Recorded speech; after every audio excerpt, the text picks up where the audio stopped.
৪৮তম আন্তর্জাতিক কলকাতা বইমেলার শুভ উদ্বোধন ২৮ জানুয়ারি থেকে মেলা চলবে ৯ ফেব্রুয়ারি পর্যন্ত।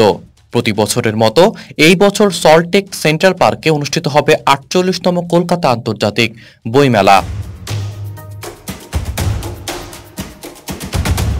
প্রতি বছরের পূর্বে গ্রহণ করতে চলেছে America, France, Italy, Spain, Peru, Argentina, Colombia, Latin আমেরিকার অন্যান্য দেশ।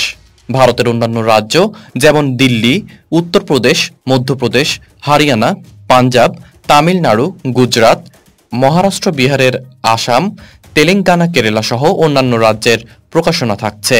এবছর থাকছে না বাংলাদেশ।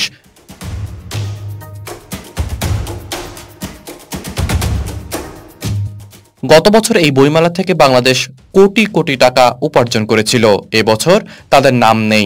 এ ব্যাপারে গিল্ডের পক্ষ থেকে আমরা বলতে পারবো না। বর্তমান উদ্বুদ্ধ পরিস্থিতিতে সরকারি নির্দেশনার উপরে নির্ভর করব। স্টলের সংখ্যা বাড়ছে না। প্রচুর প্রকাশক আবেদন করলেও তাদের স্টল দেওয়া সম্ভব হয়নি। প্রায় ১৩০০ নতুন স্টলের আবেদন ছিল। ১০৫০ জনকে অনুমতি দেওয়া হয়েছে, জানিয়েছেন গিল্ডের সভাপতি ত্রিদীপ চট্টোপাধ্যায়। এই লোগো উন্মোচন অনুষ্ঠানে সুধাংশু কুমার দে উপস্থিত ছিলেন। মুন্নার আঞ্জুম রিফাত, বিডি আর্কাইভ।